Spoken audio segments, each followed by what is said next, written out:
한 주 동안 별일 없으셨나요? 네. 네. 혹시 그 다운 받으셨어요? 여러분 그 다운 받으셨나요? 제가 학습 자료실에 올려놓은 거.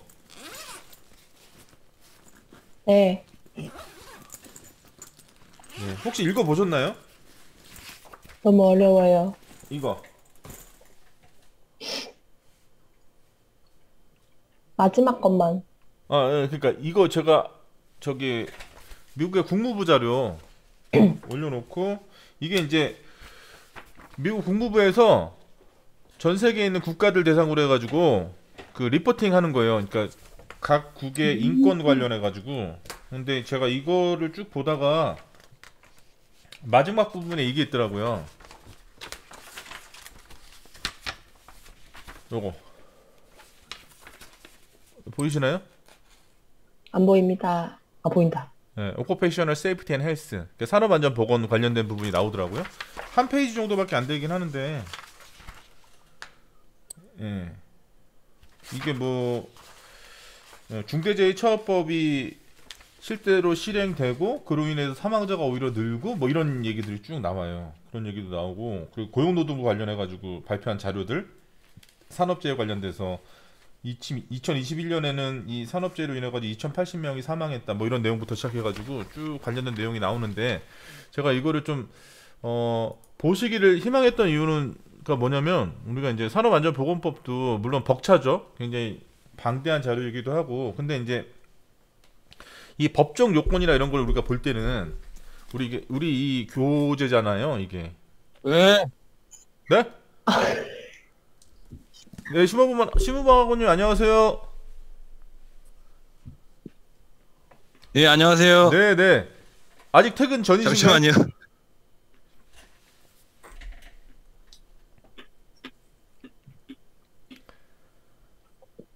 아, 이게 문제가 뭐냐면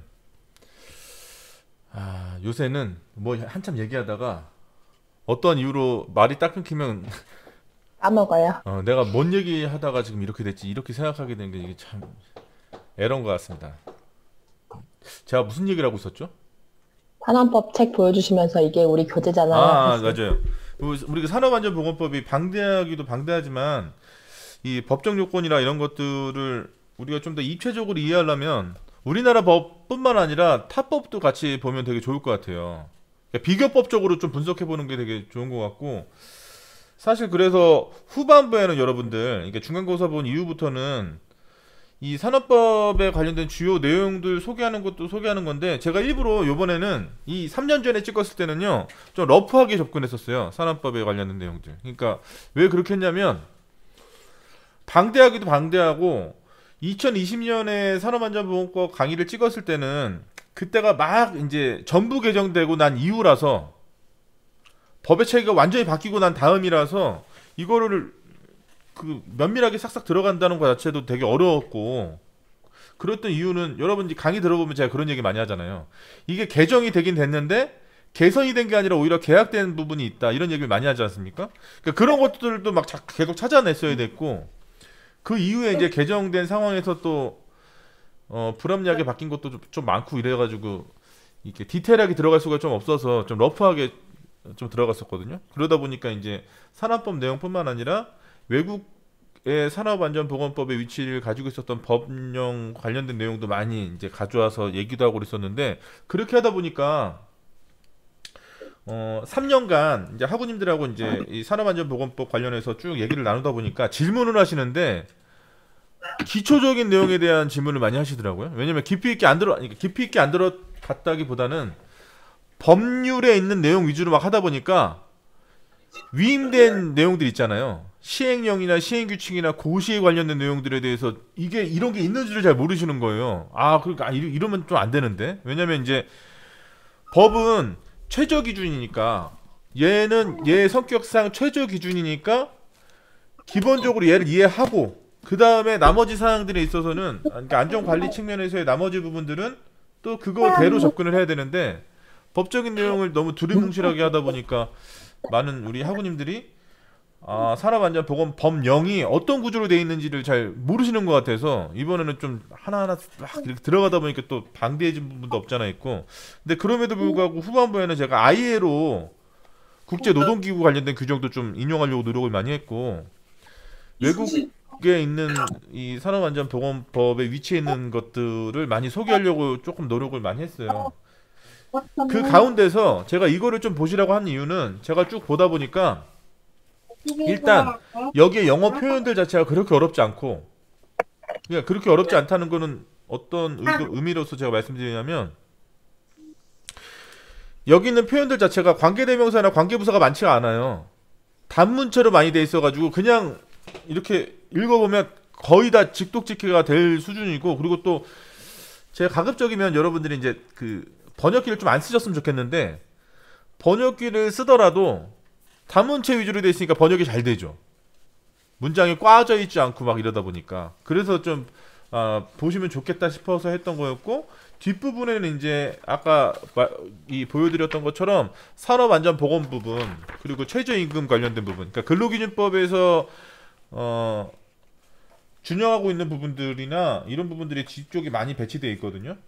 사실 노동관계 관련된 부분 보려면 20페이지부터는 봐야 되거든. 20페이지부터 여기가 워커 라이츠라고 되어 있어서 근로자 권리에 관련된 부분이 한 9페이지 정도로 나와요. 근데 이제 이런 거죠. 우리가 학습하는 데 있어서 비교법적으로 다른 타국에 있는 법을 봐야 돼요. 근데 어쨌든 걔네들의 법이 영어로 돼 있으니까 영어를 좀 봐야 되는데, 이게 훈련이 안 돼 있으면 이게 직접적으로 보는데 좀 겁을 많이 내게 되고, 접근을 많이 안 하다 보면 좀 되게 낯설어지니까 이런 것들을 조금 하나씩 보시면서 좀 친해지시라고, 그런 의도로 제가 올려드린 거니까 한번 쭉 보시면 되겠고, 제가 일부러 번역 안 해놓은 게요, 제가 지난 학기에도 그런 것들을 제가 일일이, 예를 들면 리스크 커뮤니케이션 관련해서도 미국의 환경보건청에서 나오는 기준이나 뭐 이런 것들, 그리고 WHO의 기준이나 이런 것들을 쭉 해서 번역을 다 해놓으니까 세미나 때 만나서 이렇게 대화를 나눠보니까 전혀 기억을 못하는 거예요. 이게 많은 분들이. 그래서 이런 접근법은 좀 그런 것 같다. 그래서 좀 한번 보시라고 제가 그렇게 올려놓은 거니까 한번 읽어보시면 좋을 것 같고, 그리고 또 이런 것도 중요한 것 같아요. 이 관련된 자료들을 타국에서는 그들의 입장에서, 그들의 시선에서는 같은 사건이나 같은 내용을 어떻게 판단하는지를 보는 것도 또 나름의 의미가 있는 것 같고, 그래서 한번 보시면 좋겠어서 제가 올려놨습니다. 이거는 학습자료실에 들어가 보시면 충분히 볼 수 있는 내용이니까 한번 쭉 찾아보시면 좋을 것 같아요. 제가 또 다르게 생각했던 부분 중에 하나가 쭉 읽다 보니까 어떤 거 많이 생각하게 됐냐면, 우리가 근로자나 아니면 사업장에서의 근로자의 안전보건, 노무제공자의 안전보건, 이런 어떤 하나의 프레임이라 그럴까? 내가 그냥 사업장 내에서의 안전보건이라고 하면 당연히 내국인 위주로 생각을 했었는데, 이걸 보니까 우리 한국에 있어서 노동력 부족이나 이런 것들은 건설업을 비롯해서 많이 지금 대두되고 있잖아요. 그러니까 아무래도 이민자나 이주자를 많이 받아들이고 있지 않습니까? 그런 부분에 있어서 되게 신랄하게 써놨더라고요. 우리가 산업법 이렇게 생각해서 여기 외국인 관련된 규정은 없지 않습니까? 내국인 우리 국민을 대상으로 만드는 법이다 보니까, 예.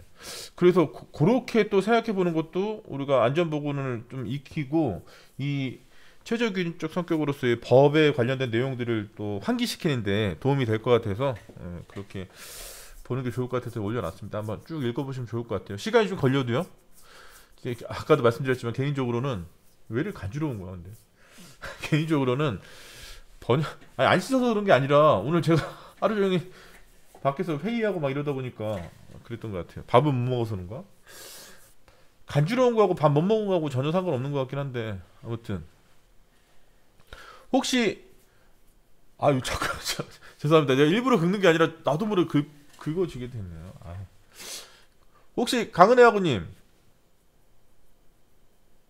네. 최근에 그러니까 일주일 상간에 지난주하고 대비해서 뭐 달라진 거 있나요? 일신상의 어떤 뭐 그런 거나 아니면 뭐 어떤 겪은 거나 아니면 뭐 아니면 없는데, 뭐 일주일간에 사건 사고가 많이 발생했으니까 그것들을 딱 보면서 아 이런 것들 좀 주의 깊게 봤다 뭐 이런 게 있나요? 봤었어야 되는데, 너무 바빠가지고 못 봤어요. 네. 우리 김은사고님은요?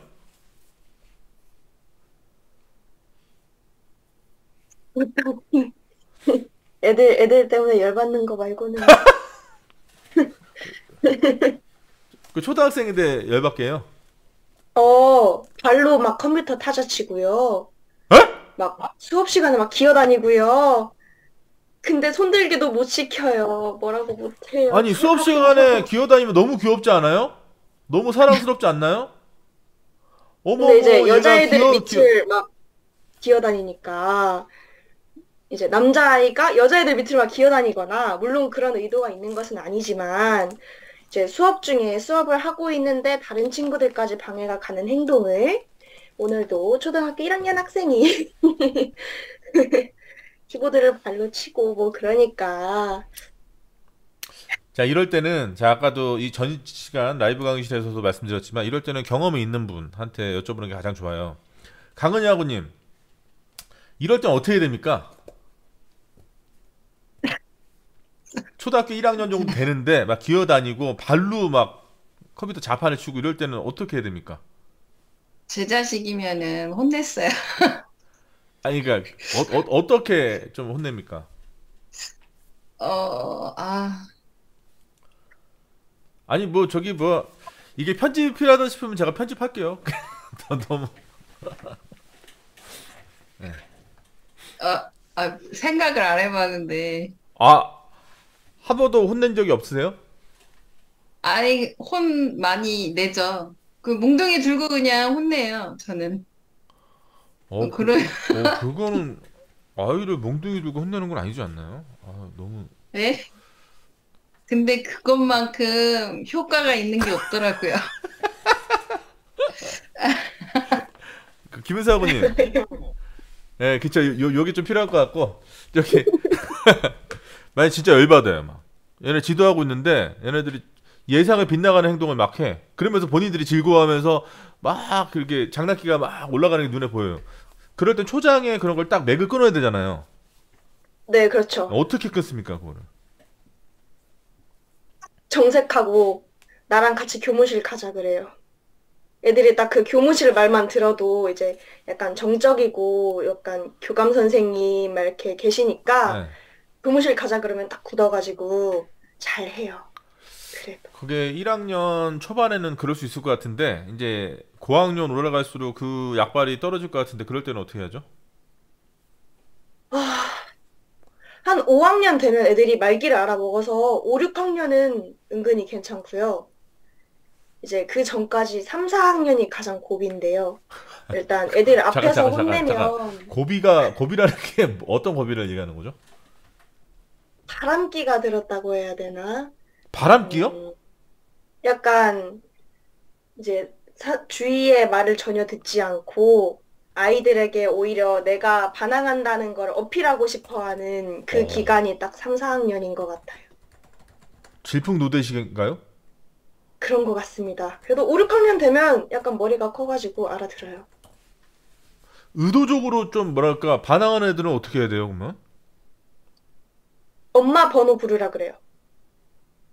엄마 전화번호 없는데요? 그러면 그럼 교무실에 가서 받아와요. 담임 선생님이나. 그래서 실제로 전화한 적은 없고요. 그냥 이렇게 그 아이 앞에서 엄마 전화번호를 부르고 네. 너 한 번만 더 그러면 내가 바로 어머니에게 연락할 거야 라고 하면 이제 그 다음부터 조용해집니다. 그 강은혜 아구님 혹시 근무하시는 네. 그 사업장에서 네.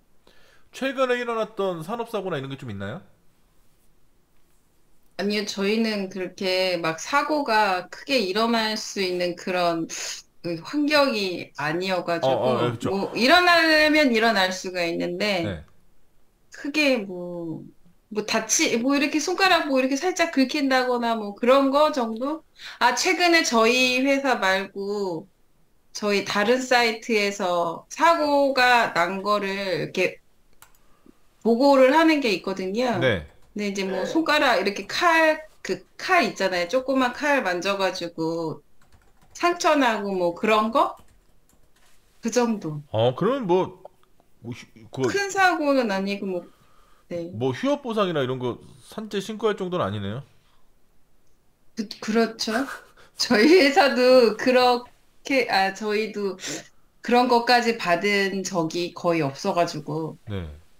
안전하게 해요. 저희는 정말 제가 생각했을 때 다른 국내 회사들에 비해서 되게 안전을 많이 좀 생각하면서 일을 한다고 해야 되나? 좀 이렇게 투자도 그 안전 쪽으로도 좀 많이 하려고 하는 것 같고, 그러면 그 안전함, 그러니까 지금 말씀하셨을 때 우리 회사는 다른 회사에 비해서 안전 관련된 투자도 많이 하려고 신경을 많이 씁니다라고 말씀하셨잖아요.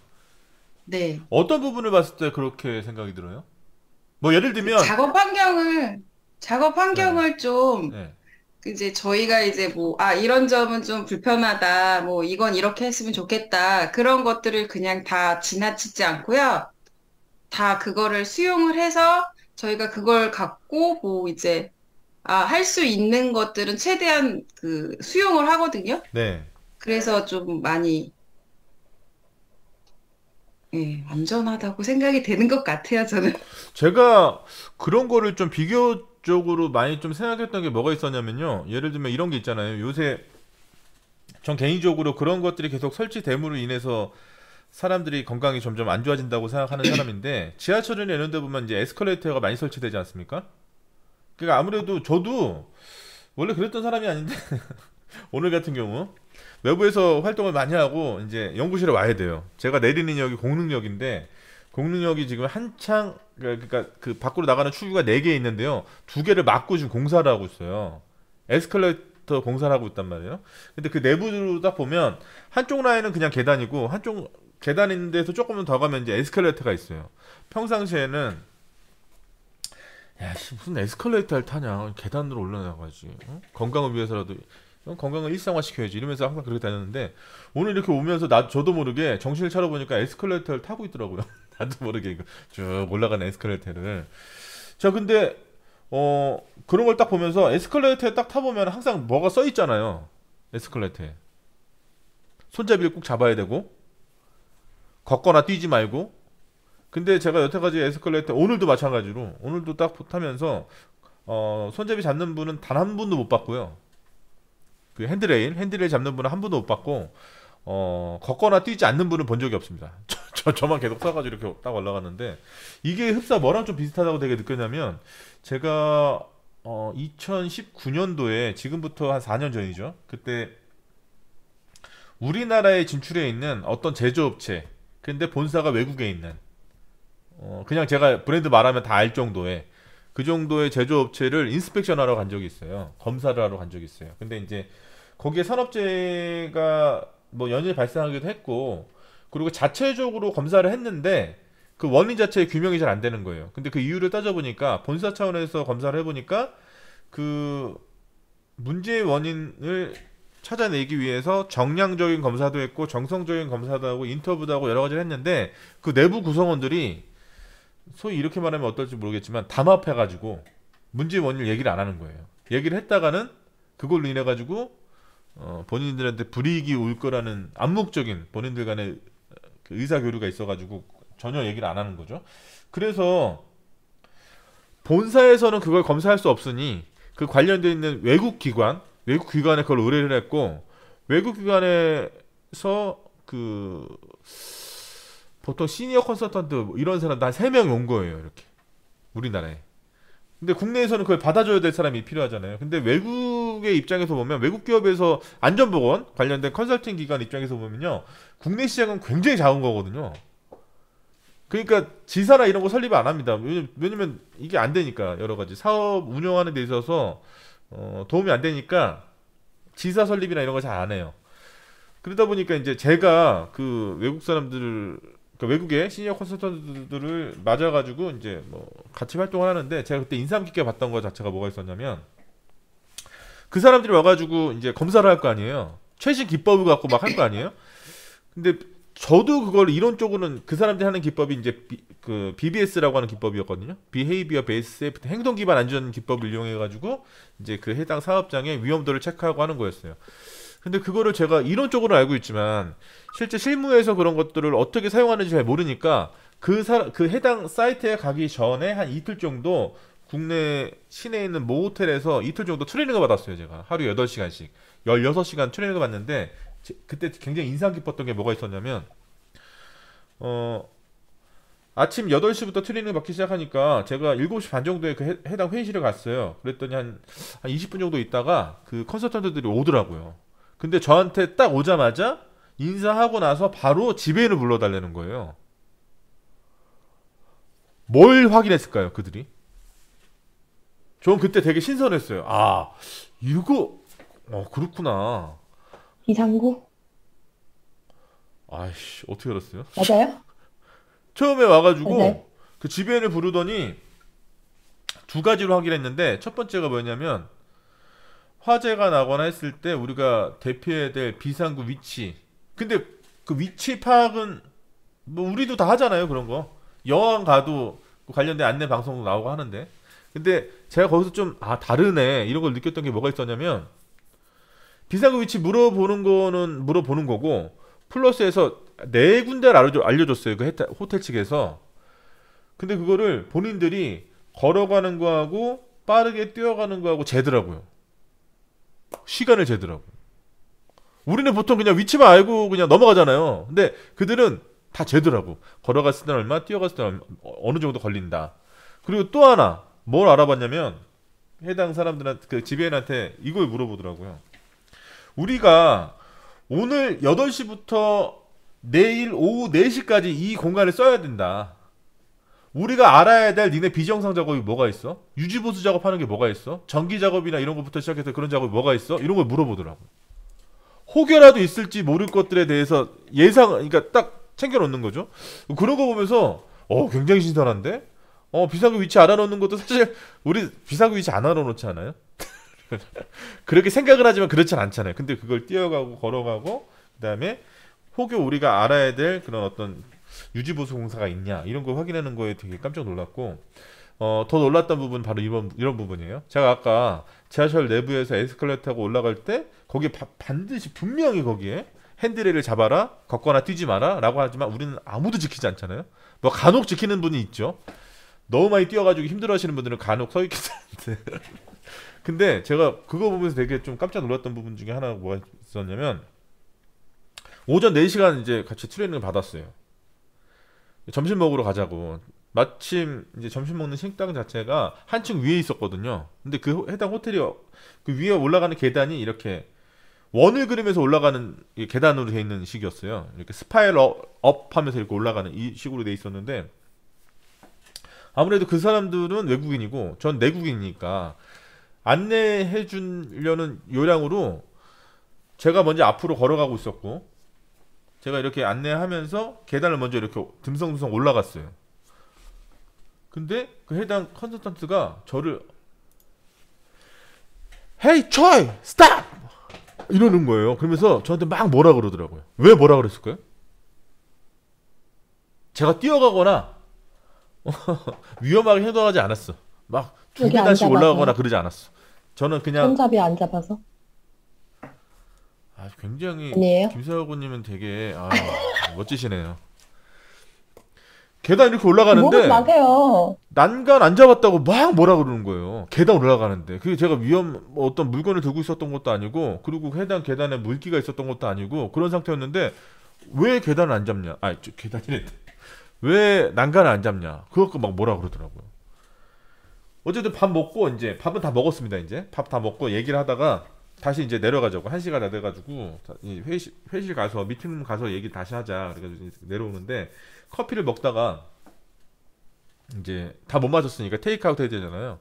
일회용 컵에 테이크아웃 하고 다시 내려오는데 문득 올라오기 전에 그 사람들한테 들었던 예의가 딱 생각나서 저도 모르게 한 번 욕 먹었으니까 그 사람들이 좀 안 좋게 얘기했으니까 몸소 보여줘야 되겠다 이렇게 생각해가지고 난간을 진짜 뽑으려고 그랬어. 진짜 내가 진짜 오버 액션 해가지고 쫙쫙 이렇게 잡고 내려갔어. 근데 또 막 뭐라 그러더라고. 왜 뭐라 그랬을까요? 내려갈 때 이제 난간이고 다 잡았는데.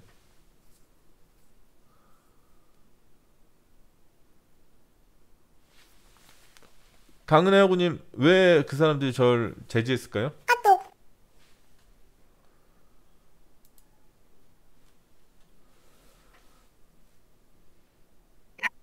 뭐 이러면 대화가 안 되지. 우리가 또 이것도 서로 얘기해야 되는데 그 사람들이 저를 불러 세웠던 이유는 딱 하나였어요.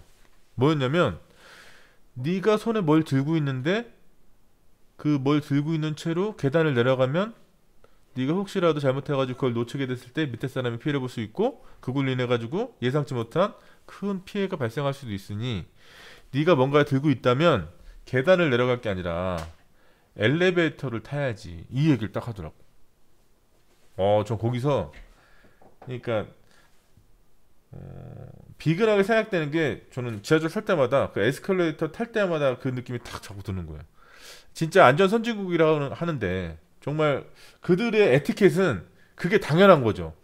계단을 올라가거나 했을 때 난간 잡는 거 당연한 거고 내 손에 뭐가 있다. 그게 뭐 어떤 물체가 아니더라도 그러면 당연히 혹시 떨어뜨릴 것을 대비해서 계단을 이용하는 것이 아니라 엘리베이터를 타고 내려오는 게 당연한 거. 이런 게 기본 그게 그들이 가지고 있는 안전의 기본기 아닌가 이런 생각이 들더라고요.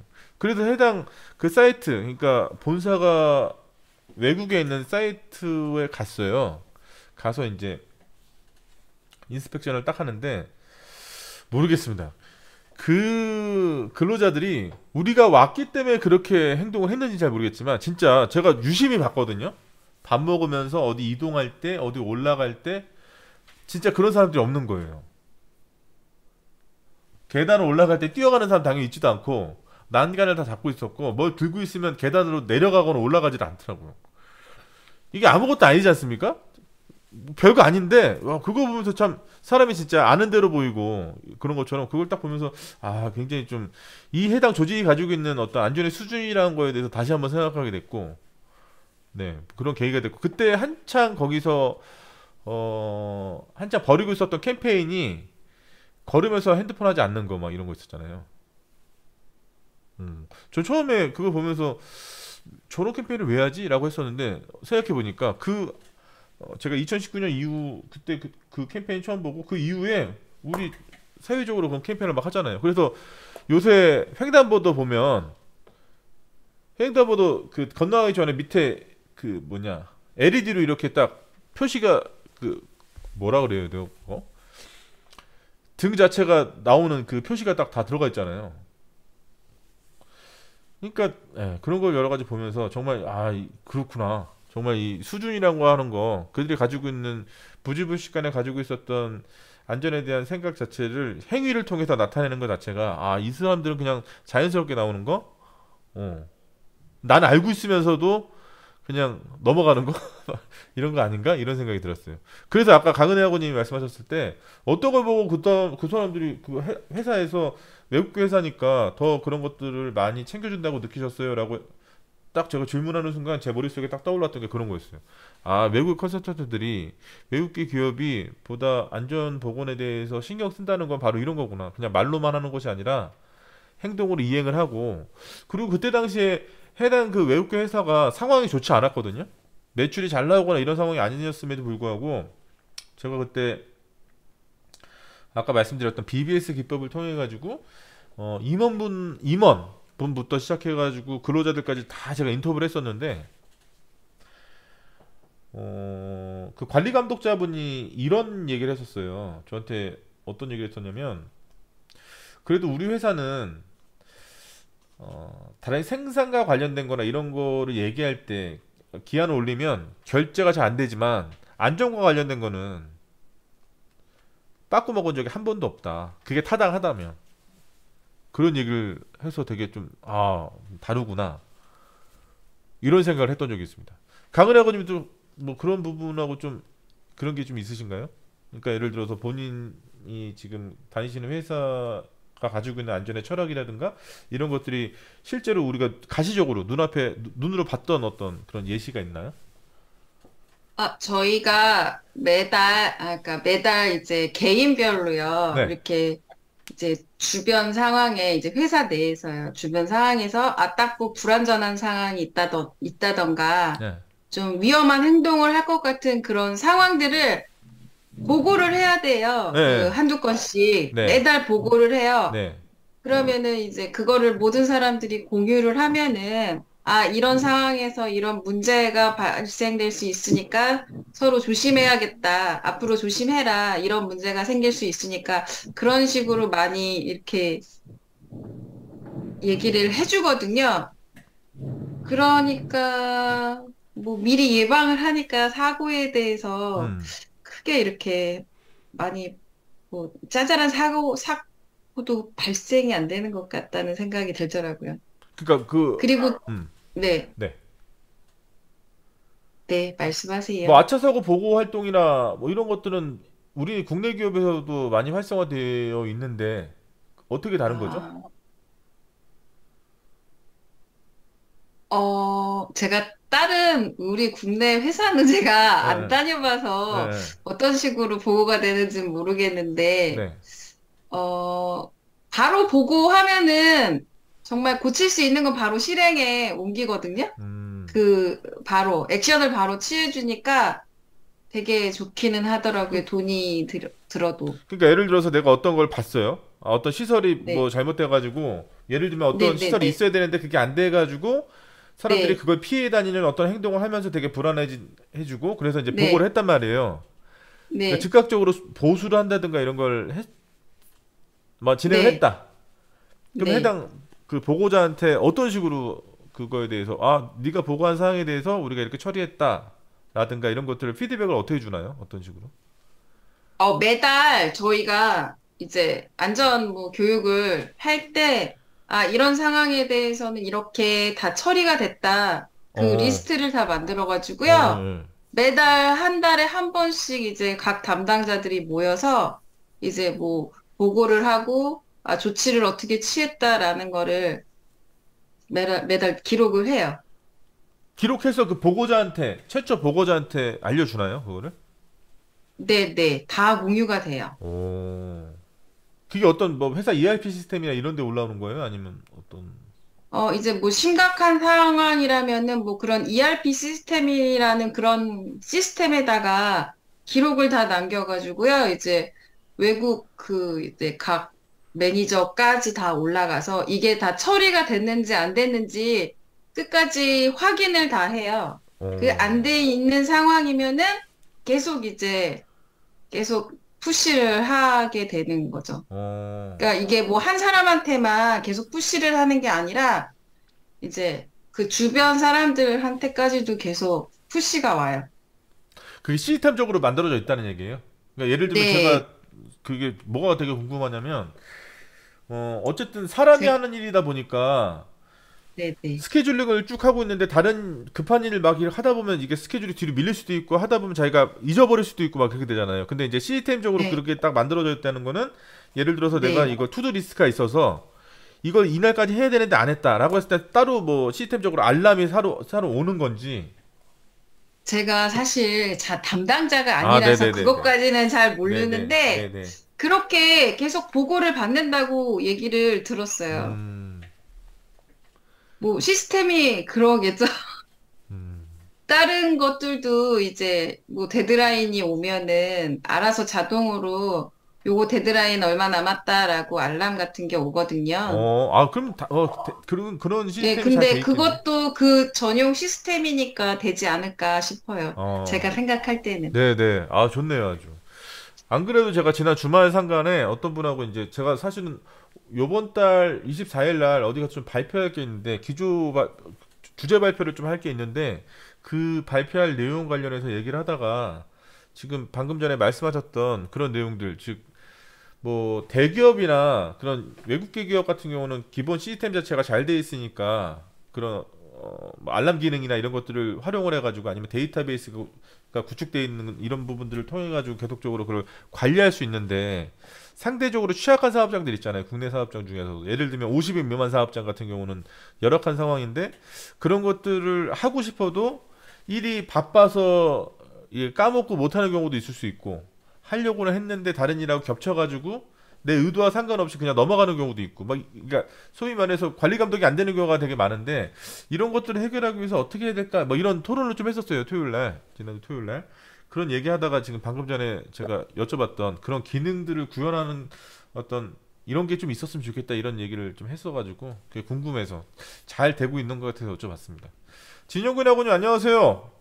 지난주에 못 뵙고 이번 주 예, 안녕하십니까. 운전 중이시나요? 예, 예, 퇴근하고 있어가지고. 아, 소리만 그러시구나. 듣습니다. 아, 제가 네. 그 바람 소리에 미묘한 것만 해도 운전 중이시구나 이걸 딱 할 정도로.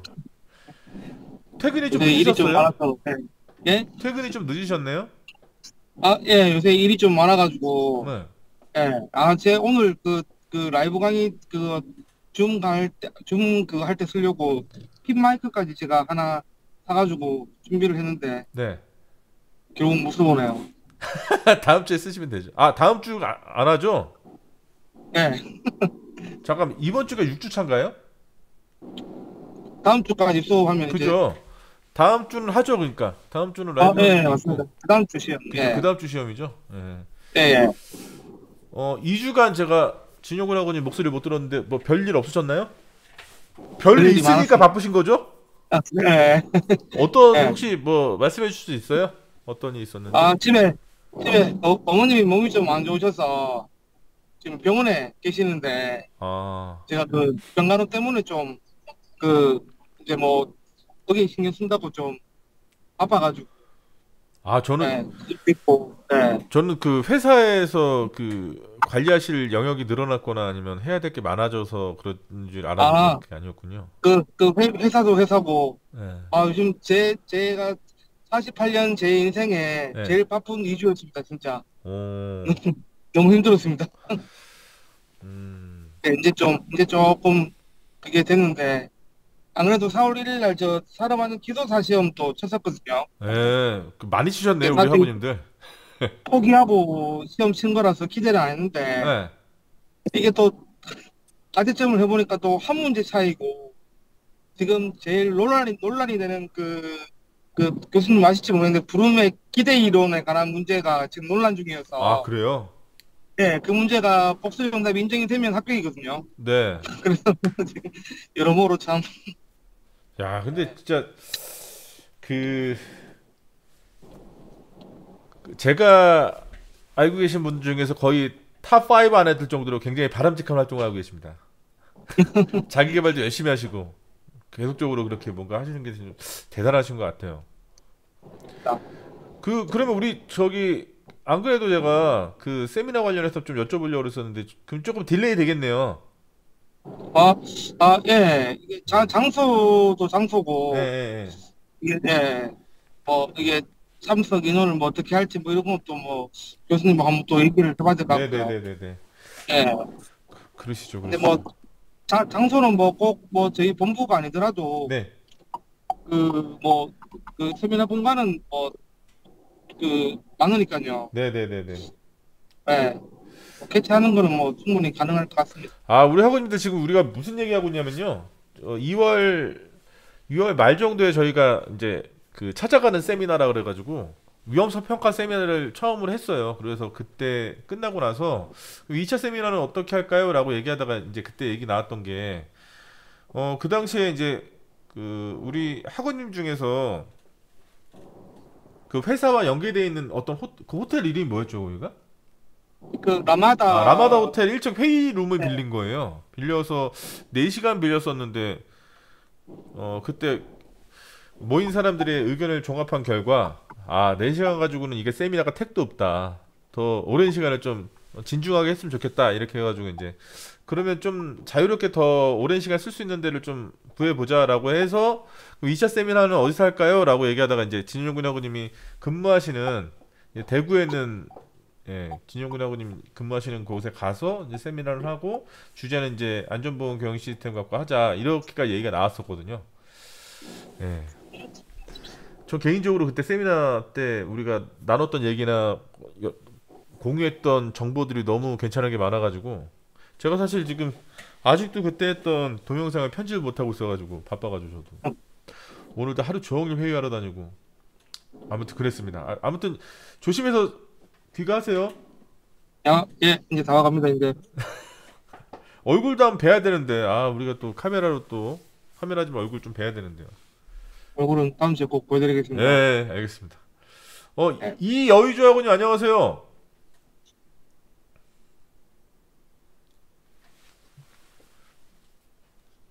네, 그 말씀 안 하셔도 압니다. 안녕하신 거. 네. 그러니까 이제 제가 그 오늘도 이제 내일은 제가 서울대학교 가서 이제 강의를 하는데요. 서울대 이제 뭐 총장님도 오시고 하신다는데 이제 그 뭐 어떤 거 갖고 강의하냐면요. 오늘도 제가 이제 자생한방병원에서 안전 문화를 골자로 해서 이제 강의를 했어요. 근데 하는데 강의 끝나고 나서 이제 제가 그런 말씀을 좀 드렸었거든요. 이게 안전 문화라고 하는 거 자체가 좀 어떻게 보면 추상적이기도 하고 그리고 어떤 실행을 하는 데 있어서 근간으로 매뉴얼적으로 접근하기가 너무 어렵다. 왜냐면 사람들이 생각하는 생각이 다 다르고 특히 안전이라고 하는 것도 마찬가지고 이게 또 안전 문화적으로 풀려면 그 이전에 좀 알아야 될 게 되게 많은데 가장 첫 번째로 우리가 안전 관리에 있어서 이 법적 조건 산업안전보건법이나 뭐 근로기준법이나 중대재해처벌법 이런 법들에 대해서 규제 위주에 관련된 내용도 좀 이해를 해야 되고 이게 기본적으로 되면 사람의 어떤 안전의식, 그 위험 감수성 이런 것들에 대해서 우리가 이해를 해야 될 그 안전 심리 관련된 것도 좀 알아야 되고 그리고 안전보험 경영 시스템 이런 것들이 어느 정도 지식적으로도 좀 어느 정착이 되고 나서 이제 안전 문화를 얘기해야지 그 우리 사실 그렇잖아요. 우리가 어떤 내용을 이해한다는 거는 단순하게 활자로 나와 있는 내용을 그대로 읽으면서 이해하는 게 아니라 그 행간에 직접 눈으로 보이진 않지만 함축되어 있는 의미까지 이해하는 게 제대로 아는 거니까 그래서 단계적으로 좀 우리가 좀 알아야 될 필요가 있겠다 이렇게 말씀드렸더니 이제 자생한방병원 측에서도 그렇고 그 서울대학교 그 부분에서도 그런 얘기를 많이 하시더라고.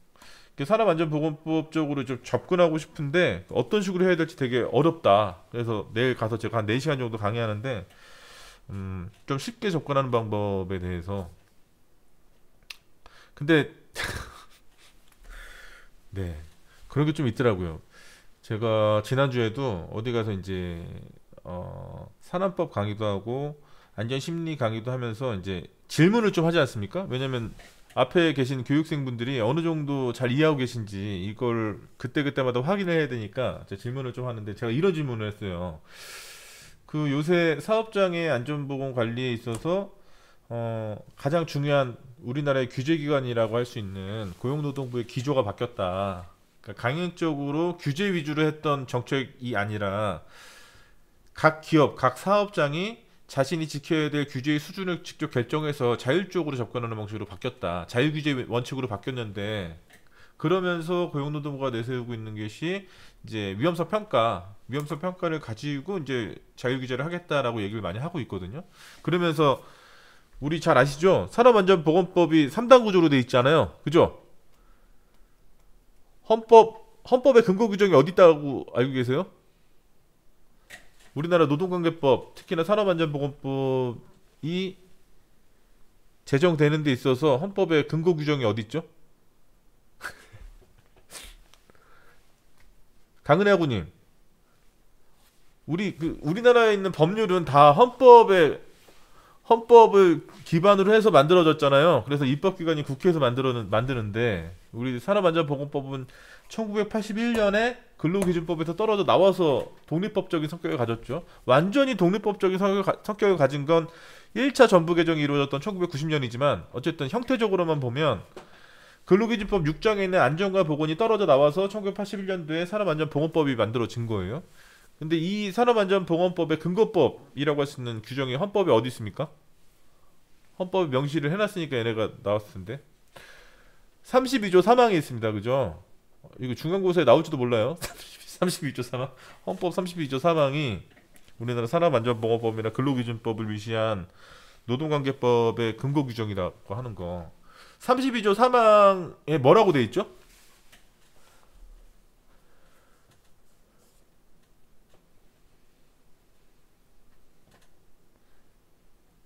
근로조건의 기준은 인간의 존엄성을 보장하도록 법으로 정한다 이렇게 돼 있습니다. 그죠? 32조 3에 그렇게 돼 있고 그걸 근거로 해가지고 만들어진 법들이 이제 이런 노동관계법들이에요. 그러니까 이 산업안전보건법은 3단 구조로 되어 있는데 이런 특징은 일본하고 우리나라에서 발견된다고 말씀드렸어요. 제가 예, 그 강의에서 그렇게 말씀드렸고 우리나라는 이제 일본의 영향을 받아서 이렇게 3단 구조로 된다. 그래서 하나의 법률이 있고 그리고 법률에서 모든 걸 다 규정해 놓을 수 없기 때문에 이걸 위임한다 그랬잖아요. 그러니까 법이라고 하는 것은 다 위임을 통해 가지고 각각의 역할의 세부 내용이나 이런 것들을 규정한단 말이에요. 그러니까 법률에서 대통령령이라고 할 수 있는 시행령으로 위임하고요. 또 시행령에서 주무장관령이라고 할 수 있는 부령이라고 볼 수 있는 고용노동부 장관령으로 위임하죠. 산업안전보건법은 특징이 이 주무장관령이 3개나 있어요. 다른 모든 기타 법들은 이제 하나씩 법률 하나에 시행령 하나에 시행규칙 하나씩 되어 있는 반면에 산업안전보건법은 이 시행규칙이라고 할 만한 게 그러니까 부령이 3개나 있습니다. 그리고 그거 이외에도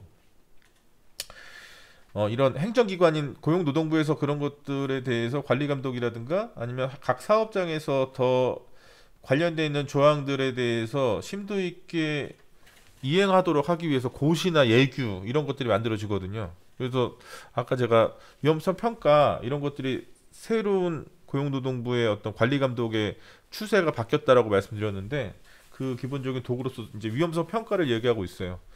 위험성 평가는 강은혜 하구님이 근무하시는 그런 위험도가 낮은 사업장에서도 하도록 되어 있습니다. 그 위험성을 발굴해내서 그걸 평가해서 해당 사업장에 있는 여러 가지 안전 관련돼 있는 조치들과 비교해서 수용할 수 있는 안전의 정도가 어느 정도 되는지를 확인하도록 하는 게 위험성 평가 제도인데 이게 지금 위험성 평가에 대한 고시, 고용노동부 고시가 입법 예고돼 있는 상태예요. 이제 바뀐단 말이죠. 고시가 바뀌어요. 그러니까 위험성 평가라는 제도는 산업안전보건법 36조에 실시하도록 하는 법률이 있고 이것에 근거해서 이제 고용노동부 고시가 만들어져 있는 거고요. 이 고시가 바뀌면 이 관리감독 그 행정력이 이제 관리감독하는 방향도 좀 바뀌고 이렇게 되는 거죠. 그래서 제가 얼마 전에 관련돼 있는 강의를 갔다가 그분들한테 물어봤어요.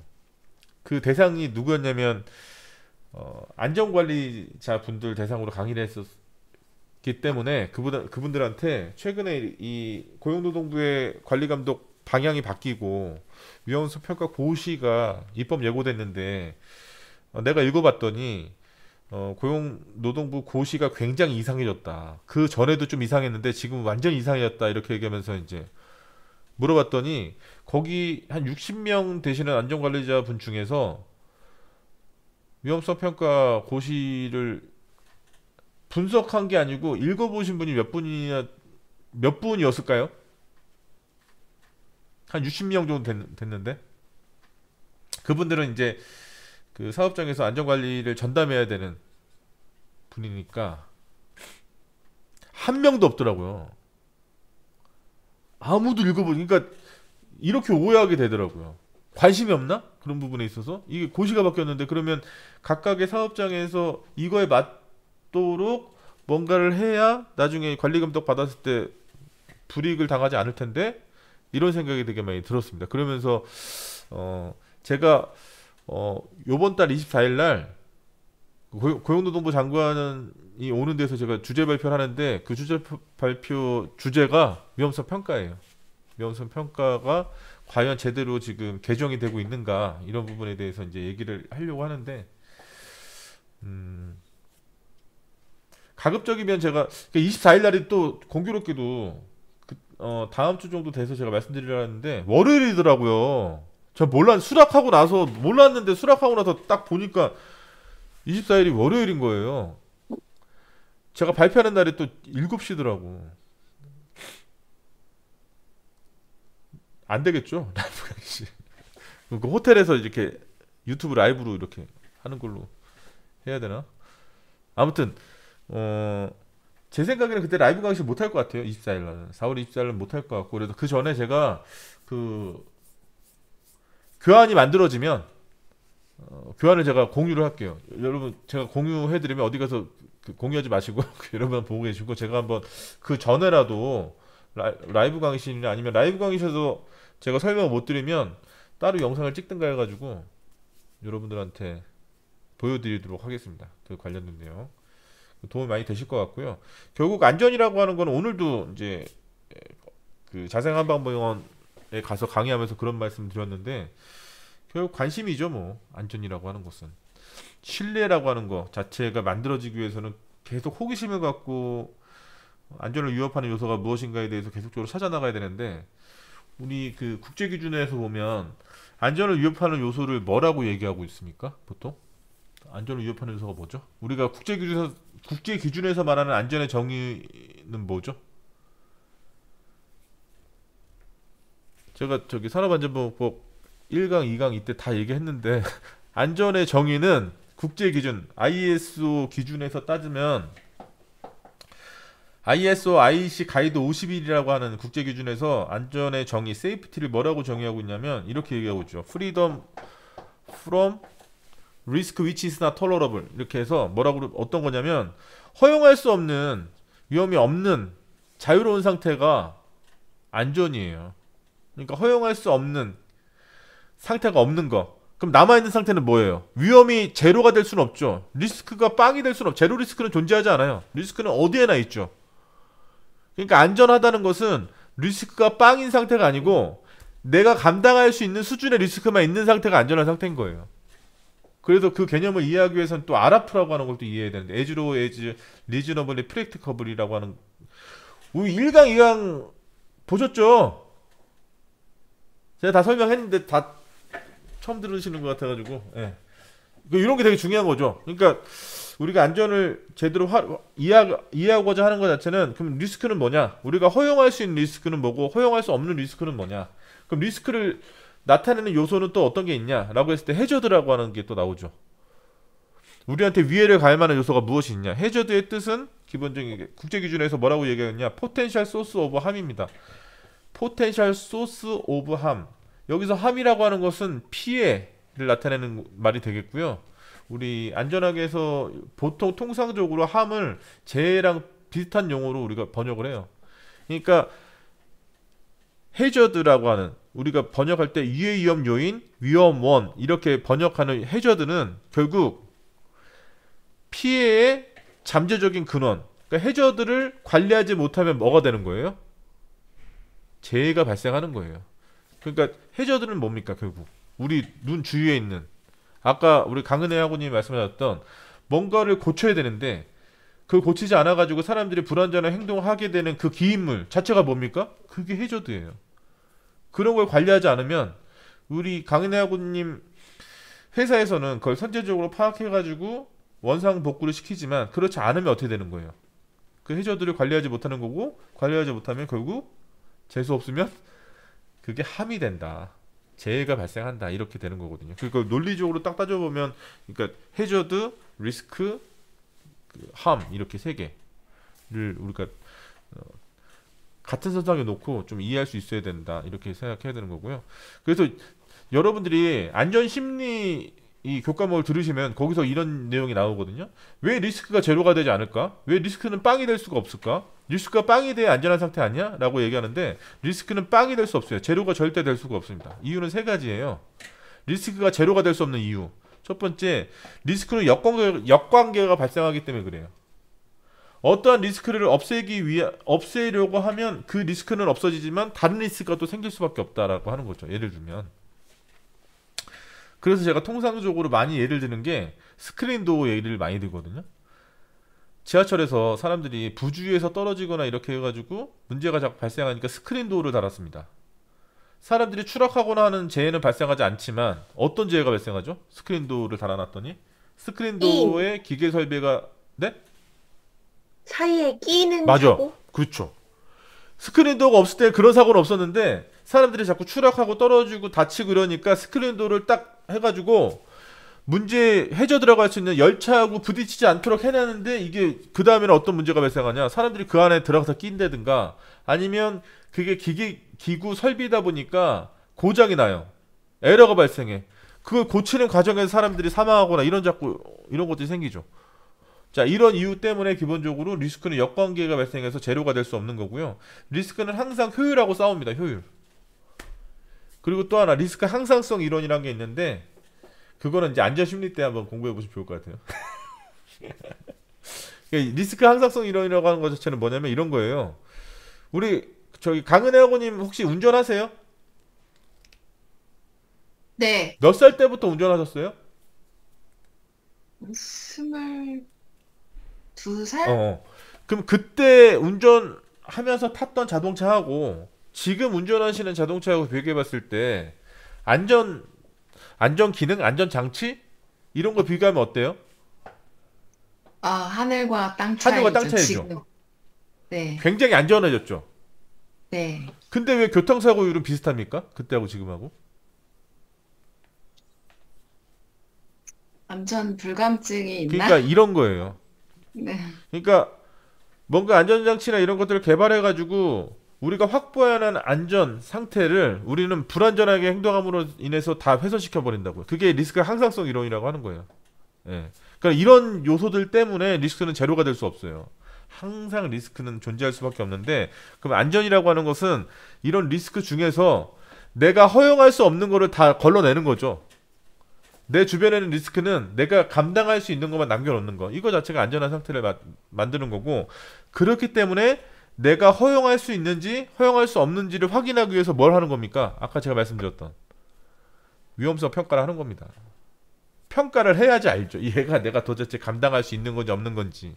그래서 요번에도 고용노동부 고시나 이런 거 보면 그런 관련된 절차 이런 것들이 나와 있는데 되게 이상하게 바뀌었어요.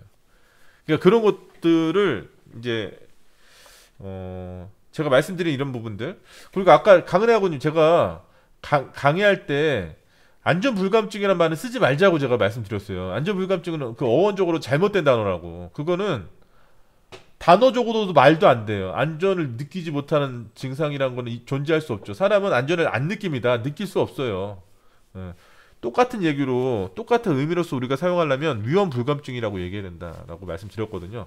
위험한 상황에 있음에도 불구하고 위험을 못 느끼는 게 이상한 거죠.